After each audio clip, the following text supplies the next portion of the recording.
very good evening and welcome back, ladies and gentlemen. Thank you very much for your great support. If you're coming for the first time, don't forget to click the subscribe button.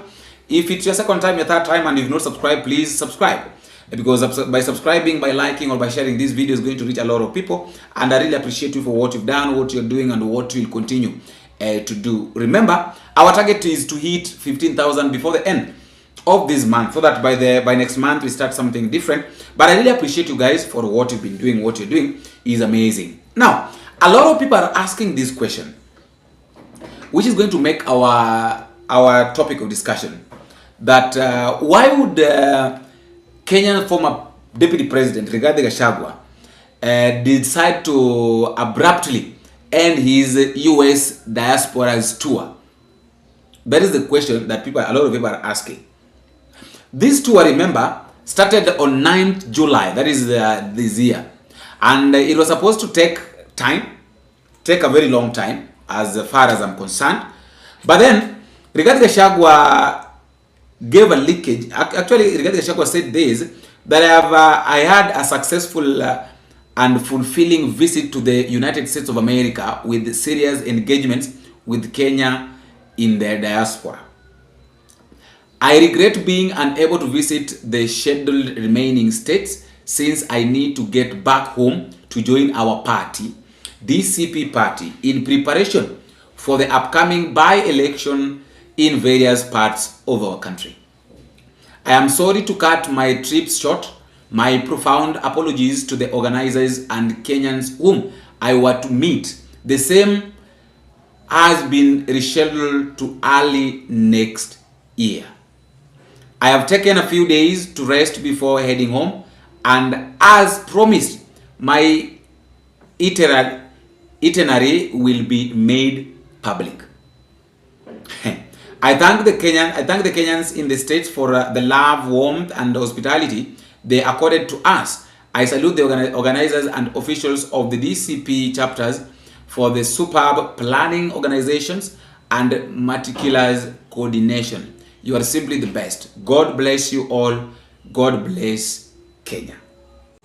That is Rigathi Gachagua. Gachagua is saying that is coming back to the country. And I've seen a lot of people saying that since you left the country, there's not been abduction. That is stupidity. I think I can say that is stupidity. I was not expecting such kind of comment, but again, I was expecting it because not everybody loves Rigathi Gachagua. Another one is saying that when the drought is announced, all trees and green pastures are put in danger of shedding leaves. Welcome back home. #Wamunyoro.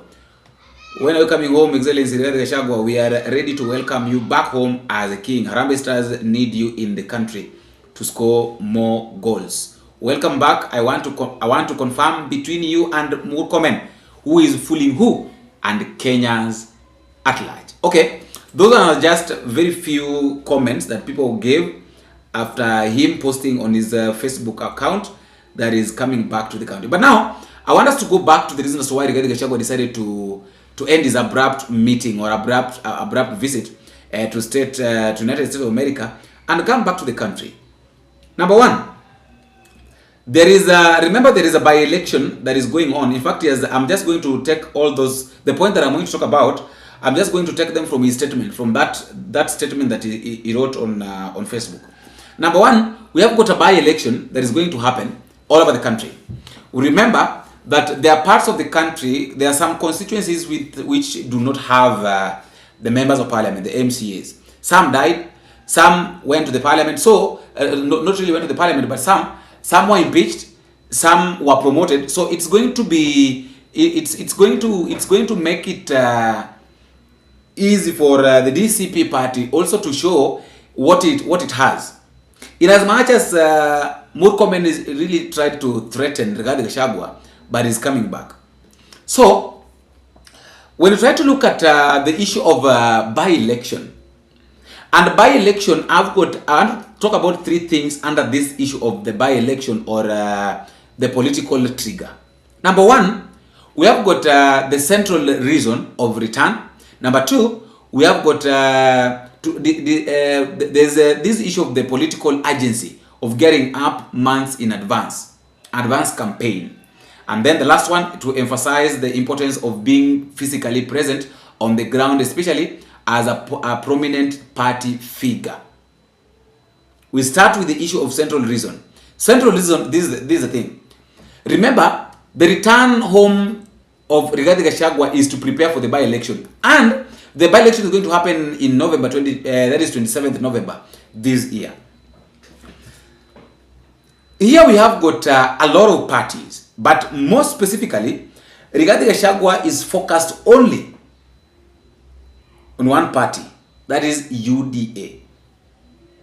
And really, what Rigathi Gachagua is trying to do, or what Rigathi Gachagua wants to do, Rigathi Gachagua wants to prove a point.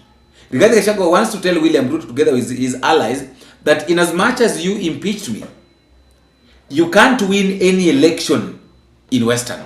Not in Western, but in Central. You can't win any election in Central.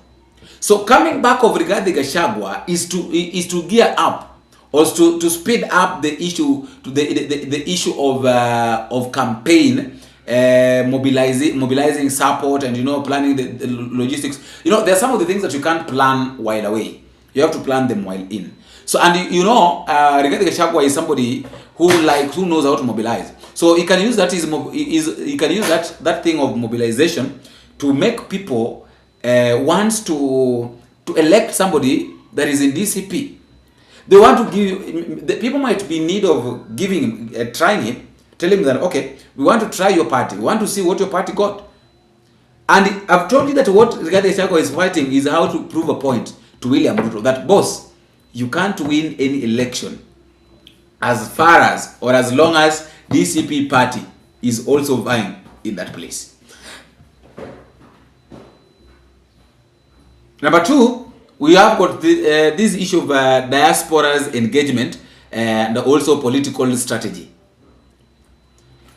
When Rigathi Gachagua was making his statement, he described the US visit as successful and fulfilling. And then he connected with the diasporas community. So, number one, it's the issue.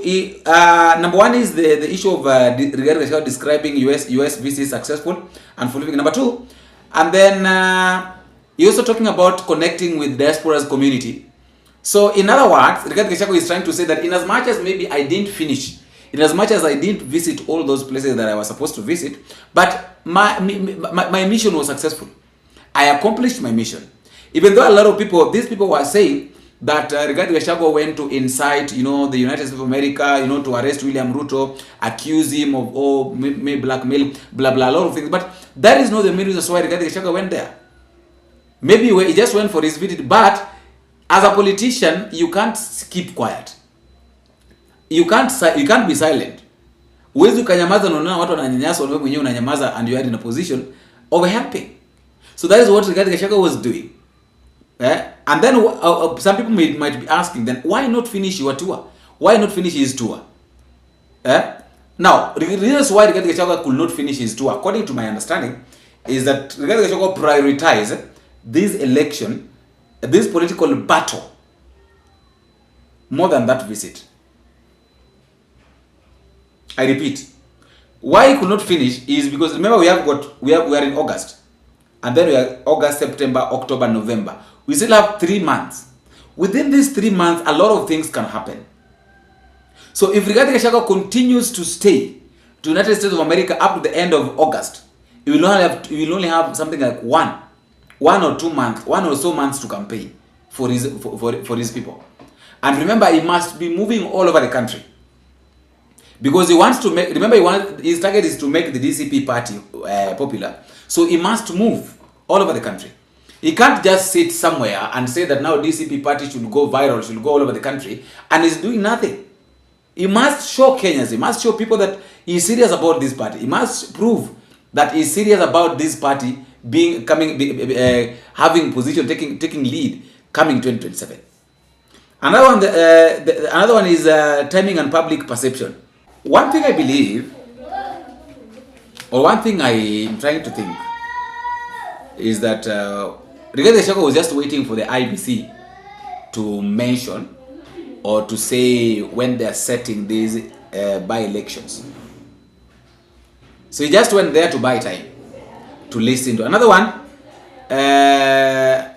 If you listen to him, the Gachagua is like has got an apologetic tone, whereby he's saying that he has rescheduled for early next year, not indicating diplomatic handling of disappointment. Like he doesn't want people of diaspora to feel like I'm a disappoint. And then another one, we talk about the issue of the broader patterns in return migration. And this one I want us to talk about the issue of the push-pull factor. On the push-pull factor, you understand that migrant return often spurs by economic, social, political, and personal motivations. And in this case, political duty pull and agency push. We have got the issue of political duty, which is pulling him. And then we have got agency, which is pushing him.